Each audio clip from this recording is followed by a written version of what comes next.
ശ്രീജിത് പണിക്കർ എന്തെങ്കിലും പ്രത്യേകത തോന്നിയിട്ടുണ്ടോ? വി ഡി സതീശന്റെ കഴിഞ്ഞ ദിവസത്തെ വാർത്താ സമ്മേളനത്തിൽ എന്തെങ്കിലും പ്രത്യേകത തോന്നിയിട്ടുണ്ടോ? ചോദ്യങ്ങൾ കഠിനമാകുമ്പോൾ അദ്ദേഹത്തിന് വിറയൽ വരുന്നുണ്ട്, അദ്ദേഹത്തിന് ആ ഒരു ദേഷ്യം അദ്ദേഹത്തിൽ പ്രകടമാകുന്നുണ്ട്. ശ്രീജിത് പണിക്കർ, എനിക്ക് അങ്ങനെയാണ് തോന്നിയത്. നോക്കൂ, കഴിഞ്ഞ ദിവസം അദ്ദേഹം നടത്തിയിരിക്കുന്ന പത്രസമ്മേളനത്തിൽ അദ്ദേഹം പറഞ്ഞിരിക്കുന്ന കാര്യങ്ങൾ സത്യസന്ധമാണ് എന്നുള്ള അഭിപ്രായം അദ്ദേഹത്തിനെ ശ്രദ്ധിക്കുന്ന ആൾക്കാർക്കോ ഇവിടുത്തെ വിഷയങ്ങൾ ഫോളോ ചെയ്യുന്ന ആൾക്കാർക്കോ ഉണ്ടാകാനുള്ള സാധ്യതയില്ല. അതൊരു റിയാലിറ്റിയാണ്. കാരണം അദ്ദേഹം പറഞ്ഞു തുടങ്ങുന്നത് തന്നെ ഇടതുപക്ഷ സർക്കാരിന്റെ കാലത്ത് ശ്രീ പിണറായി വിജയൻ ഹെലികോപ്റ്റർ ഉപയോഗിച്ചിരുന്നതിനെ താൻ വിമർശിച്ചിട്ടില്ല എന്നാണ്. അത് നുണയാണ്, അക്കാര്യത്തിൽ ഒരു തർക്കവുമില്ല. നുണയാണ് എന്ന് പറയുന്നതിന് നമ്മൾ LDFന്റെ അജണ്ട പിന്തുടരുന്നു എന്നൊന്നും കോൺഗ്രസിന്റെ സുഹൃത്ത് പറയുന്നത് കൊണ്ട് കാര്യമില്ല. കാരണം അദ്ദേഹം 2023 ഈ ഹെലികോപ്റ്റർ ഉപയോഗം എന്ന് പറയുന്നത് ധൂർത്താണ്, പിണറായി വിജയന്റെ ധൂർത്താണ്, അതില്ലാതെയാക്കണം എന്ന് അദ്ദേഹം ഡിമാൻഡ് ചെയ്തിട്ടുണ്ട്. അപ്പോൾ ആ ഹെലികോപ്റ്ററിനെ പറ്റി, ആ ഹെലികോപ്റ്റർ ഉപയോഗിക്കുന്നതിനെ പറ്റി അദ്ദേഹം നെഗറ്റീവ് ലൈറ്റിലാണ് കണ്ടിരുന്നത് എന്നുള്ള കാര്യം നമുക്ക് എല്ലാവർക്കും അറിയാവുന്നതാണ്. പിന്നെ അദ്ദേഹം പറഞ്ഞിരിക്കുന്ന ന്യായം ഒന്ന് ആലോചിച്ച് നോക്കൂ. ആ ന്യായം എന്ന് പറയുന്നത് അദ്ദേഹത്തിന്റെ തന്നെ പ്രിൻസിപ്പിൾഡ് പൊസിഷനുമായിട്ട് ചേർന്ന് നിൽക്കുന്നുണ്ടോ ഇല്ലയോ എന്നുള്ളത് മാത്രമാണ്. അതായത് ഇപ്പോൾ അദ്ദേഹം പറഞ്ഞിരിക്കുന്നത് എന്തായാലും എല്ലാ മാസവും 80 ലക്ഷം രൂപ കൊടുക്കുന്നുണ്ട്, 25 മണിക്കൂർ അതുകൊണ്ട് പറക്കാം, അതുകൊണ്ട് എന്നാൽ പിന്നെ ഉപയോഗിക്കരുതോ എന്നാണ് പറയുന്നത്. അതായിരുന്നില്ലല്ലോ അദ്ദേഹം ഇതുവരെ പറഞ്ഞത്. ഇതൊരു അധിക ചെലവാണ് എന്നുള്ളതാണ്. അപ്പോൾ അതാണ് അദ്ദേഹത്തിന്റെ പ്രിൻസിപ്പിൾ എങ്കിൽ അദ്ദേഹം ചെയ്യേണ്ടത് എന്താണ്? അങ്ങനെ അധിക ചെലവിന് വേണ്ടിയിട്ട് മറ്റൊരു സർക്കാർ കണ്ടുപിടിച്ചിരിക്കുന്ന ഒരു മാർഗം ഞാൻ ഉപയോഗിക്കില്ല എന്നുള്ളതായിരുന്നു. അതല്ലാതെ പണ്ട് കോൺഗ്രസിന്റെ സുഹൃത്തിനെ ഞാനൊരു സംഭവം ഓർമ്മിപ്പിക്കാം. 2011-12 എനിക്ക് തോന്നുന്നത് അന്ന് IT മിനിസ്റ്റർ ആയിരുന്ന ശ്രീ കുഞ്ഞാലിക്കുട്ടിയാണ്. അന്ന് അദ്ദേഹം വിത്ത് ബെസ്റ്റ് കോംപ്ലിമെന്റ്സ് ഫ്രം കുഞ്ഞാലിക്കുട്ടി എന്ന് പറഞ്ഞിട്ട് 140 MLA-മാർക്കും ഒരു iPad കൊടുക്കുന്ന ഒരു സംവിധാനം ഉണ്ടായി. നമ്മൾ ഡിജിറ്റൈസ് ചെയ്യുന്നതിൻ്റെ ഒക്കെ ഭാഗമായിട്ട് അത് സ്വീകരിക്കാതിരുന്ന ഒരൊറ്റ MLA മാത്രമേ ഉള്ളൂ. അദ്ദേഹത്തിന്റെ പേര് VS അച്യുതാനന്ദൻ എന്നാണ്. അദ്ദേഹത്തിനൊരു പ്രിൻസിപ്പിൾ ഉണ്ടായിരുന്നതുകൊണ്ടായിരിക്കാം, അതല്ലെങ്കിൽ കുഞ്ഞാലിക്കുട്ടിയുമായി ബന്ധപ്പെട്ട് അദ്ദേഹം നേരത്തെ ഉയർത്തിയിരിക്കുന്ന ആരോപണങ്ങളുടെ അടിസ്ഥാനത്തിലായിരിക്കാം, എന്തായാലും അദ്ദേഹം അത് വാങ്ങിയില്ല. ഇന്നലെ സതീശൻ പറഞ്ഞിരിക്കുന്ന ന്യായം അന്ന് വേണമെങ്കിൽ ഉപയോഗിച്ചുകൊണ്ട് ശ്രീ VS അച്യുതാനന്ദന് വേണമെങ്കിൽ പറയാമായിരുന്നു, എന്തായാലും ഈ iPad വാങ്ങിയല്ലോ, എന്തായാലും അതിന്റെ പണം സർക്കാർ കൊടുത്തല്ലോ, എന്തായാലും അതിവിടെ വെറുതെ ഇരിക്കുകയാണല്ലോ, എന്നാൽ പിന്നെ ഞാൻ ഉപയോഗിച്ചാൽ എന്താണ്. പക്ഷെ പ്രിൻസിപ്പിൾ എന്നൊരു കാര്യമുണ്ട്. ആ പ്രിൻസിപ്പിൾ ഉള്ളത് കൊണ്ട് VS അച്യുതാനന്ദൻ അത് ഉപയോഗിച്ചില്ല. അപ്പോൾ അതുകൊണ്ട് നമ്മൾ പറയുന്ന നയവും നമ്മൾ സ്വീകരിക്കുന്ന പ്രിൻസിപ്പിളും പിന്നീടുള്ള നമ്മുടെ എല്ലാ കാര്യങ്ങളിലും നമ്മളെ എല്ലാ കാലത്തും ഓഡിറ്റ് ചെയ്യും എന്നുള്ളത്. എന്തെങ്കിലും അടിയന്തര സാഹചര്യം ഉണ്ടായിരുന്നുവെങ്കിൽ ഉപയോഗിച്ചത് കൊണ്ടും തെറ്റില്ല ശ്രീജിത് പണിക്കർ. പക്ഷെ ഇവിടെ ഒരു അടിയന്തര സാഹചര്യം എന്ന് പറയുവാൻ ഒന്നുമില്ല. ഏതോ ഒരു ഇൻവെസ്റ്റർ, അദ്ദേഹം കൊച്ചിയിലിരുന്ന്, ഇൻവെസ്റ്റർ എന്ന് പറയുന്നയാൾ കൊച്ചിയിലിരുന്ന് മുഖ്യമന്ത്രിയോട് പറയുകയാണ് ഇവിടെ വന്ന് എന്നെ കാണാൻ എന്ന്. അതിന് ഒരു തവണ പറന്ന് കാലാവസ്ഥ മോശമായതിനാൽ തിരികെ പറക്കുന്നു, അതിനുശേഷം വീണ്ടും ട്രൈ ചെയ്യുന്നു. അങ്ങനെ ഏതാണ്ട് 2:50 എന്തുകൊണ്ടാണ് കൊച്ചിയിലെത്തിയത്. മഞ്ജുഷ്, ഇതിലെ പ്രധാനപ്പെട്ട പ്രശ്നം എന്താണെന്നറിയോ? ശ്രീ VD സതീശൻ ഇന്നലെ വിശദീകരിച്ചു എന്നുള്ളത് ശരിയാണ്. പക്ഷേ ആ വിശദീകരണം തൃപ്തികരമാണോ എന്ന് ചോദിച്ചാൽ അല്ല എന്നുള്ളതാണ്. ഈ രണ്ട് കാര്യങ്ങൾ ഞാൻ പറഞ്ഞു. അതായത് അവിടെ കിടക്കുന്നതുകൊണ്ട് നമ്മൾ ഉപയോഗിച്ചു, അതുകൊണ്ട് നമുക്ക് നഷ്ടമൊന്നുമില്ല എന്ന് അദ്ദേഹം പറഞ്ഞിരിക്കുന്ന ന്യായത്തിനാണ് ഞാൻ VS അച്യുതാനന്ദന്റെ കാര്യം പറഞ്ഞത്. 2, പിണറായി വിജയനെ അദ്ദേഹം വിമർശിച്ചിട്ടില്ല എന്ന് പറഞ്ഞിരുന്നത് നുണയാണ് എന്നുള്ളത് പറഞ്ഞു. ഇനി മറ്റുള്ള അദ്ദേഹത്തിന്റെ വിശദീകരണം നോക്കൂ. ആരെ കാണാൻ അദ്ദേഹം പറഞ്ഞിട്ടുണ്ടോ? ഇല്ല. എന്തായിരുന്നു അടിയന്തര സാഹചര്യം അദ്ദേഹം വിശദീകരിച്ചോ? ഇല്ല. ഞാൻ പറഞ്ഞതിന് ശേഷം അങ്ങ് പറഞ്ഞോളൂ. എന്തായിരുന്നു പൊട്ടൻഷ്യൽ ഇൻവെസ്റ്റ്മെന്റ് അദ്ദേഹം അതിനെപ്പറ്റി പറഞ്ഞോ? ഇല്ല. അപ്പൊ അതുകൊണ്ട് ആരെയാണ് കണ്ടത് എന്നുള്ളത് മാധ്യമങ്ങളോട് പറയില്ല എന്നാണ് പറഞ്ഞത്. പറഞ്ഞാൽ എന്തോ മുടക്കുമെന്നാണ് പറഞ്ഞത്. ഞാൻ ചോദിക്കുന്നത്, എനിക്ക് പെട്ടെന്ന് അത് കേട്ടപ്പോൾ ഓർമ്മ വരുന്നത് പണ്ട് മണിച്ചിത്രത്താഴ് ഡയലോഗ്, ആ സിനിമ തുടങ്ങുമ്പോൾ അതിന്റെ ആദ്യം ഒരു ഡയലോഗുണ്ട്.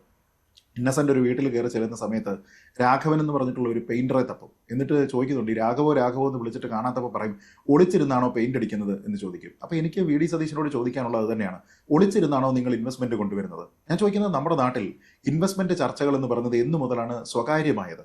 ഇവിടെ ഗ്ലോബൽ ഇൻവെസ്റ്റർ മീറ്റ് എന്നൊക്കെ പറയുന്ന സാധനം എന്താ? ആൾക്കാരുടെ മുഖത്ത് 50 പൈസയുടെ കവർ മേടിച്ചിട്ടിട്ട് അത് ആരാണെന്ന് അറിയാതെയാണോ ഇവിടെ നടത്തിയിരുന്നത്? ഇവിടെ ചർച്ചയ്ക്ക് ഇന്ന ആൾക്കാരെ ക്ഷണിച്ചിട്ടുണ്ട്, അതിനുശേഷം അവരോട് ഇന്ന കാര്യങ്ങൾ സംസാരിച്ചിട്ടുണ്ട്, അതിനുശേഷം ഇവിടെ ഇത്ര രൂപയുടെ ധാരണാപത്രം ഒപ്പിട്ടുണ്ട് എന്നൊക്കെയുള്ളത് പരസ്യമായിട്ടുള്ള വിവരമല്ലേ? ഗ്ലോബൽ ഇൻവെസ്റ്റർ മീറ്റ് എന്ന് പറഞ്ഞ് സർക്കാർ നടത്തിയിട്ട് ആൾക്കാരെ ഇങ്ങോട്ട് ക്ഷണിച്ചിട്ട് ഇവിടെ മീറ്റിംഗ് നടത്തുന്ന സമയത്ത് നമ്മൾ ഇത് അറിയാതെയാണോ? അപ്പൊ എന്നു മുതലാണ് ഇതൊക്കെ തന്നെ ഒരു പബ്ലിക് ഡൊമൈനിൽ നിന്ന് സ്വകാര്യമായിട്ടുള്ള ഒരു മുഖ്യമന്ത്രി മാത്രം അറിയേണ്ടുന്ന സ്വകാര്യ ഇൻഫർമേഷൻ ആയിട്ട് മാറിയത് എന്നുള്ള ഒരു ചോദ്യമുണ്ട്. രണ്ടാമതൊരു ചോദ്യം, അദ്ദേഹം പറഞ്ഞ എന്താ, തമിഴ്നാടുമായിട്ടുള്ള എന്തോ ഒരു കോമ്പറ്റീഷൻ എന്ന രീതിയിലത്തേക്ക് അദ്ദേഹം അതിനെ അവതരിപ്പിക്കാൻ ശ്രമിച്ചു. അതായത് ഈ പൊട്ടൻഷ്യൽ ഇൻവെസ്റ്റർ തമിഴ്നാട്ടിലും ഇൻവെസ്റ്റ്മെന്റിന് വേണ്ടി നോക്കുന്നുണ്ട്, തമിഴ്നാട് മുഖ്യമന്ത്രിയെ കണ്ടു, അപ്പം അത് പെട്ടെന്ന് അദ്ദേഹത്തിനെ കാണാനായിട്ട് ഓടിച്ചിട്ട് പിടിക്കുകയായിരുന്നു എന്ന മട്ടിലാണ് ഈ ഇൻഹരിഹർ നഗർ സിനിമയിലൊക്കെ കാണുന്ന പോലെ.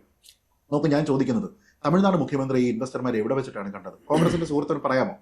ഏത് സ്ഥലത്ത് വെച്ചാണ് കണ്ടത്? പറയൂ. മധുരൈ വെച്ചിട്ടാണോ കണ്ടത്? അതോ കോയമ്പത്തൂർ വെച്ചിട്ടാണോ കണ്ടത്?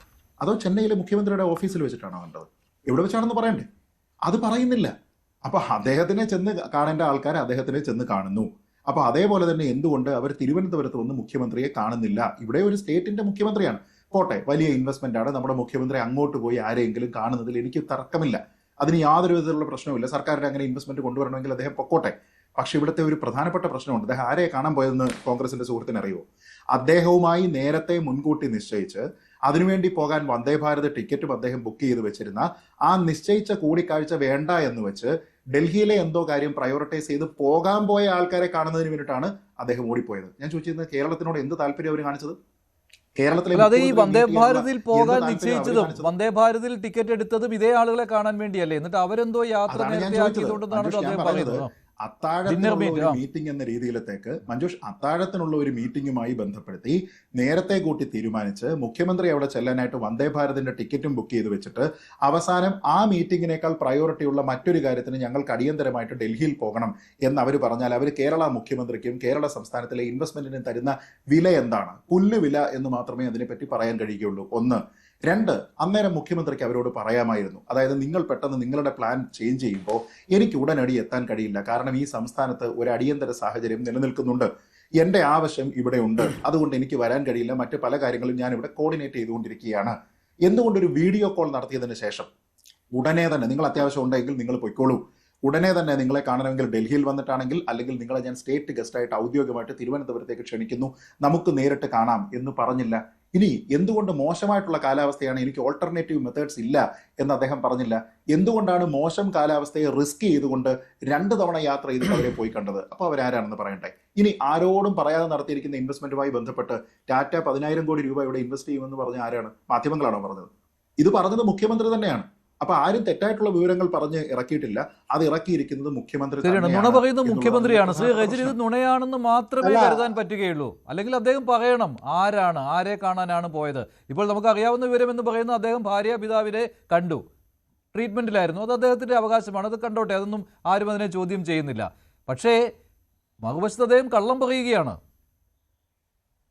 നോക്കൂ ശ്രീ മഞ്ജുഷ്, ഇതിനകത്ത് ശ്രീജിത്ത് പണിക്കര് വളരെ വിശദമായിട്ട് കുറെ കാര്യങ്ങൾ അവതരിപ്പിക്കുന്നുണ്ട്. പക്ഷെ അദ്ദേഹത്തിന്റെ അവതരണ രീതിയിൽ ഉണ്ടാവുന്ന കാര്യങ്ങളൊക്കെ സത്യമാണ്. പക്ഷെ അതിനകത്ത് ഏത് പബ്ലിക് ഡൊമൈനിലാണ് ഇൻവെസ്റ്റർമാരെ ഒരു സർക്കാർ, ഒരു ഗവൺമെന്റ് സംവിധാനം വിസിറ്റ് ചെയ്യുമ്പോൾ അതിനുമായി ബന്ധപ്പെട്ട് എപ്പോഴും രേഖപ്പെടുത്തിക്കൊണ്ടിരിക്കേണ്ടത് എന്ന് അദ്ദേഹം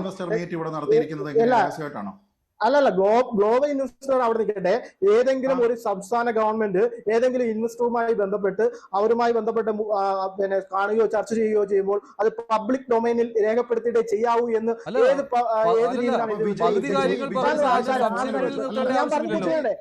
ഞാൻ താങ്കൾ പറഞ്ഞ കേട്ടോ? അല്ല, ഞാൻ താങ്കൾ പറഞ്ഞ കേട്ടോ സാർ മിണ്ടാതിരിക്കാൻ പറയുമ്പോൾ ഞാൻ മിണ്ടായിരുന്നു കേട്ടുകൊണ്ടിരിക്കുന്നത്. താങ്കൾ പറഞ്ഞ വസ്തുനിഷ്ഠമായ കാര്യങ്ങൾ പറഞ്ഞുകൊണ്ടിരുന്നപ്പോൾ ഞാൻ അത് കേട്ടുകൊണ്ടിരിക്കുകയായിരുന്നു. താങ്കളുടെ അജണ്ട എന്ന് പറയുന്നത് വി.ഡി. സതീശനെ മുഖ്യമന്ത്രിയെ എന്തൊക്കെ ആക്കി കാണിക്കുവാൻ വേണ്ടിയുള്ള ശ്രമമാണ്. ഇവിടെ അങ്ങനൊന്നും ആ ശ്രമവും നടപ്പില്ലെന്നേ സാർ ഈ പറയുന്നു. അദ്ദേഹവുമായി ബന്ധപ്പെട്ട് അല്ല, ചോദ്യമല്ല, ഞാൻ പറഞ്ഞു പൂർത്തീകരിക്കട്ടെ. അദ്ദേഹവുമായി ബന്ധപ്പെട്ട് അദ്ദേഹം പറഞ്ഞത് എന്താണ്? തമിഴ്നാടുമായി ബന്ധപ്പെട്ടുള്ള അവിടുത്തെ മുഖ്യമന്ത്രിയുമായി ബന്ധപ്പെട്ട് കണ്ട ആളുകൾ താങ്കളെ കാണുവാൻ ഒരു കോമ്പറ്റീഷൻ ഫീൽഡുമായി ബന്ധപ്പെട്ട് നിൽക്കുന്ന ഒരു സംവിധാനമാണ്, കുറച്ച് ഹൈഡ് ചെയ്യേണ്ട കാര്യമാണ്, അതിന് വരും ദിവസങ്ങളിൽ നിങ്ങളെ ബോധ്യപ്പെടുത്തും എന്ന് പറഞ്ഞുകൊണ്ടാണ് മാധ്യമങ്ങളുടെ മുന്നിൽ ഒളിച്ചും മറഞ്ഞൊന്നുമല്ലോ അദ്ദേഹം പറഞ്ഞത്, കോടതിയുടെ മുന്നിലൊന്നുമല്ലോ പറഞ്ഞത്, അന്വേഷണ കമ്മീഷന്റെ മുന്നിലൊന്നുമല്ലോ പറഞ്ഞത്, മാധ്യമങ്ങളുടെ, നമ്മളെല്ലാവരും അഭിമുഖീകരിക്കുന്ന കേരളത്തിലെ മാധ്യമങ്ങളുടെ മുന്നിൽ വെച്ച് പ്രസ് മീറ്റിൽ കൂടെയാണ് അദ്ദേഹം പറഞ്ഞത്. ഈ പറയുന്ന രീതിയിലേക്ക് തമിഴ്നാടുമായി ബന്ധപ്പെട്ടുള്ള ഒരു ചർച്ച കഴിഞ്ഞിട്ടാണ് ഇതുമായി ബന്ധപ്പെട്ട് അത്ര ഇമ്പോർട്ടന്റ് ആയിട്ടുള്ള ഒരു ഇൻവെസ്റ്ററെ കാണാൻ പോയി. അത് ഇപ്പോൾ വെളിപ്പെടുത്താൻ സാധിക്കത്തില്ല, അത് വെളിപ്പെടുത്തി കഴിഞ്ഞാൽ ചിലപ്പോൾ നമുക്ക് അതുമായി ബന്ധപ്പെട്ട് മുന്നോട്ട് പോകാൻ സാധ്യമാകത്തില്ല എന്ന് പറഞ്ഞ ഒരാളാണ് കേരളത്തിലെ മുഖ്യമന്ത്രി. അവിടെ എന്താണ് അസ്വാഭാവികമായി സംഭവിച്ചത്? ഒന്നുമില്ല. ആ രീതി അതെല്ലാം പബ്ലിക് ഡൊമൈനിൽ വെളിപ്പെടുത്തണം എന്നൊക്കെ പറഞ്ഞു വന്ന ഒരുപാട് കാര്യങ്ങൾ സാറുമായി ബന്ധപ്പെട്ട് സംസാരിക്കേണ്ടതുണ്ടാകും. ഏത് പബ്ലിക് ഡൊമൈനുമായി ആൾക്കാരെ ചുമ്മാതെ അവതരണ രീതി കൊണ്ട് ആൾക്കാരെ തെറ്റിദ്ധരിപ്പിക്കാൻ നോക്കരുത്, അത് ശരിയല്ല. അങ്ങനെയൊന്നുമില്ല. പിന്നെ ഈ പറയുന്ന ഞാൻ പറയട്ടെ പറഞ്ഞു പൂർത്തീകരിക്കട്ടെ. ഞാൻ പറഞ്ഞോളൂ. പിന്നെ ഈ ഹെലികോപ്റ്ററുമായി ബന്ധപ്പെട്ട് ഈ ചിപ്സൺ ഏവിയേഷനുമായി ബന്ധപ്പെട്ട് ഇവിടെ ഹെലികോപ്റ്റർ അതുമായി ബന്ധപ്പെട്ട് ഈ മാസം ടാറ്റയുടെ ഇൻവെസ്റ്റ്മെന്റ് കള്ളം പറഞ്ഞിരുന്നു. പിന്നെ ടാറ്റ തന്നെ ഔദ്യോഗികമായിട്ട് വിശദീകരണം നൽകുകയായിരുന്നു, അങ്ങനെ ഒരു നിക്ഷേപം ടാറ്റ തന്നെ പറഞ്ഞു ഇത് നുണയാണെന്ന്. രജനി, പ്രശ്നം എന്ന് പറയുന്നത് മുഖ്യമന്ത്രി വി.ഡി. സതീശൻ തുടർച്ചയായി കള്ളം പറയുന്നു എന്ന രീതിയിലുള്ള ഫീലിംഗ് വന്നു കഴിഞ്ഞു കേട്ടോ. അത് ഒരിക്കലും പ്രസ് മീറ്റിൽ പറഞ്ഞൊന്നുമല്ലോ. അദ്ദേഹം ഒരു പൊതുവേദിയുമായി ബന്ധപ്പെട്ട് ഒരു സെമിനാറിനകത്ത് അദ്ദേഹം ആ ഏവിയേഷനുമായി അല്ല പോർട്ടുമായി ബന്ധപ്പെട്ട് വിഴിഞ്ഞം പോർട്ടുമായി ബന്ധപ്പെട്ട് സമുദ്ര മിഷന്റെ ഒരു ഒരു സെമിനാറിലാണ്. ആ സെമിനാറിൽ പങ്കെടുത്ത ആളുകൂടിയാണ് ഞാൻ. അപ്പൊ ആ സെമിനാറിൽ ബന്ധപ്പെട്ട് അദ്ദേഹം ആ മിഷനുമായി ബന്ധപ്പെട്ട് ഇങ്ങനെയുള്ള കാര്യങ്ങളൊക്കെ വരാൻ സാധ്യതയുണ്ട്, അല്ലെങ്കിൽ ഇങ്ങനെയുള്ള അവർ താല്പര്യം പ്രകടിപ്പിച്ചിട്ടുണ്ട് എന്നാണ് അദ്ദേഹം പറഞ്ഞത്. മനസ്സിലായില്ലേ? അല്ലാതെ ഒരു പ്രസ് മീറ്റിംഗ് വന്ന് പറഞ്ഞ കാര്യമൊന്നുമല്ല.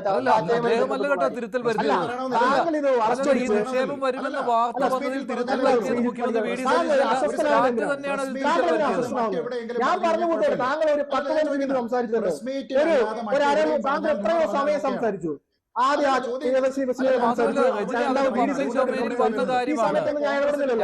നിക്ഷേപം കേരളത്തിലേക്ക് വരുന്നു മുഖ്യമന്ത്രി അതിൽ തിരുത്തൽ വരുത്തിയിട്ടില്ല. അത് ടാറ്റയാണ് തിരുത്തൽ വരുത്തിയത്. പരസ്യമായി സംസാരിക്കുന്ന വേദിയിൽ നുണ പറയും. അങ്ങനെയാണെങ്കിൽ അല്ലല്ല, അത് ശരിയല്ലല്ലോ എന്നല്ലല്ലോ പറഞ്ഞത്. പ്രസ് മീറ്റുകളിലും പരസ്യ സമ്മേളനങ്ങളും എല്ലാം അദ്ദേഹം പറയുന്നതിനകത്ത് ശരിയേടുകളില്ലേ? അദ്ദേഹം പറയുന്നത് ശരിയേടുകളില്ല എന്നാണ് നമ്മൾ വിശ്വാസം. അങ്ങനെയാണ് ശരിയാണെന്നാണോ ശരികേടാണെന്നാണോ ടാറ്റ പറഞ്ഞത്? ഇങ്ങനെ നട്ടലില്ലാതെ ന്യായീകരിക്കുന്നത്? അല്ല, നിങ്ങളാണെന്നേ, നിങ്ങൾ നട്ടലില്ലാതെ വേറെ ആരുടെ ഈ പറയുന്ന രീതിയിലേക്ക് ആളുകൾ ചുമ്മാ ആവശ്യമില്ലാത്ത രീതിയിൽ ഈ പറയുന്ന CPM-ന്റെ അല്ലെങ്കിൽ BJP-യുടെ ഒക്കെ ഔദാര്യം വെച്ചിട്ടുണ്ട്. താങ്കൾക്ക് ചർച്ചയുടെ മര്യാദയില്ലേ? താങ്കൾ പറഞ്ഞപ്പോഴാണ് ഞാൻ ഇടപെട്ടത്. താങ്കൾ അവതരിപ്പിച്ച രീതി ശരിയല്ല. താങ്കൾ പറയുന്നത് ശരിയല്ല എന്നല്ലേ പറഞ്ഞത്? താങ്കൾ ശരിയല്ലെന്നല്ലേ പറഞ്ഞത്? താങ്കൾ പറയുന്നത് മുഖ്യമന്ത്രിയെ വെറും നുണപ്രചരണങ്ങൾ പറഞ്ഞു പിടിപ്പിച്ചുകൊണ്ട് ഏതാണ്ട് വലിയ പോയിന്റുകളാണെന്ന് പറഞ്ഞിട്ട് കാര്യമില്ല. അല്ലാതെ ചുമ്മാതെ വന്നിരുന്നിട്ട് വേറെ ഒരു രീതിയിലേക്ക് കൊണ്ടെത്തിക്കാൻ ശ്രമിക്കും. അതൊന്നും അംഗീകരിച്ചു പോകാൻ പറ്റുന്നില്ല. ശ്രീജിത്ത് പണിക്കർ അതൊക്കെ കൈവച്ചിരുന്നാൽ മതി. നമ്മൾ അംഗീകരിച്ചു പോകുന്നത് പൊതുജനങ്ങൾ അത് അംഗീകരിക്കുന്നില്ല. പൊതുജനങ്ങൾ അംഗീകരിക്കുന്നതാണ് ഇവിടെ 102 സീറ്റുമായിട്ട് മുഖ്യമന്ത്രിയായിട്ടിരിക്കുന്നത്. അതുകൊണ്ട് അങ്ങനെയൊന്നും പറഞ്ഞു പോകാൻ പറ്റത്തില്ല. ഇവിടെ പറഞ്ഞു പോകാൻ പറ്റില്ല. നുണ പറഞ്ഞു പോകഞ്ഞപ്പോഴാണ് ടാറ്റ ആരാണ് നുണ പറഞ്ഞു പോകുന്നത്? താങ്കളാണ് താങ്കൾ എന്താണ് പറയുന്നത്? താങ്കൾ പിന്നെ തമിഴ്നാട് മുഖ്യമന്ത്രി എവിടെ വെച്ചാണ് കണ്ടത്? തമിഴ്നാട് മുഖ്യമന്ത്രി ചെന്നൈ വെച്ച് കണ്ടോ? കോയമ്പത്തൂർ വെച്ച് കണ്ടോ? എവിടെ വെച്ച് കണ്ടു എന്നൊക്കെ കോൺഗ്രസ് പ്രതിനിധികൾ ഇവിടെ വന്നിരിക്കുന്ന വ്യക്താക്കളോട് ചോദിക്കുകയാണ്. എവിടെ വെച്ച് കണ്ടു എന്നൊക്കെ പറയാം. തമിഴ്നാട് മുഖ്യമന്ത്രി എവിടെ വെച്ച് കണ്ടോ? ഞങ്ങൾ വന്നിരുന്നു. താങ്കൾ പറഞ്ഞ ബോധ്യപ്പെട്ടുണ്ടോ? താങ്കൾ പ്രധാനമന്ത്രിയോട് ചോദിക്കുന്നത്. താങ്കൾ പ്രധാനമന്ത്രിയോട് ചോദിക്കും, നരേന്ദ്രമോദിയോട് ചോദിക്കും. തമിഴ്നാട് മുഖ്യമന്ത്രി എവിടെയൊക്കെ വെച്ച് കണ്ടത്? അതേപോലെ ഇരിക്കുന്നത്. അതാണോ ഞങ്ങൾ ചോദിക്കേണ്ടത്? അങ്ങനെ പറയരുത്. അങ്ങനൊന്നും പറഞ്ഞു പോലെ ഒരു ചർച്ച കാത്തിരിക്കുമ്പോ അതിന്റെ ഒരു മാന്യത കാണിക്കണം. താങ്കൾ പറയുന്നതെല്ലാം സത്യമാണ് എന്ന് കാണിക്കുവാൻ വേണ്ടി ചുമ്മാ ഉള്ള അവതരണ രീതി കൊണ്ട് വരരുത്. അത് ശരിയല്ല. അതൊന്നും ശരിയല്ല. അത് ശരിയല്ല. അല്ല, ടാറ്റയുടെ കാര്യത്തിൽ മുഖ്യമന്ത്രി പറഞ്ഞത് അല്ല ശരി കേട്ടോ. രജൻ മുഖ്യമന്ത്രി പറഞ്ഞതല്ല ശരി. നമുക്ക് ആ തർക്കത്തിലേക്ക് പോകേണ്ട. ശ്രീ എം കെ ഹരിദാസ്, മുഖ്യമന്ത്രി VD സതീശൻ തുടർച്ചയായിട്ട് നുണ പറയുന്നയാൾ എന്ന ഇമേജ് വരുന്നത് അത് ഒട്ടും ഭൂഷണമായ കാര്യമല്ലല്ലോ. അപ്പോൾ കുറച്ചുകൂടി ജാഗ്രത ഇക്കാര്യത്തിൽ അദ്ദേഹം കാണിക്കേണ്ടതാണ്. പക്ഷെ അദ്ദേഹം അതിന് തയ്യാറാകുന്നില്ലല്ലോ. ചോദ്യങ്ങൾ ചോദിക്കുമ്പോൾ അദ്ദേഹം ക്ഷുഭിതനാവുകയാണ് ചെയ്യുന്നത്. ശ്രീ എം കെ ഹരിദാസ്, കൂടുതൽ വാർത്തകൾക്ക് News 18 Keralam YouTube channel subscribe ചെയ്യുക.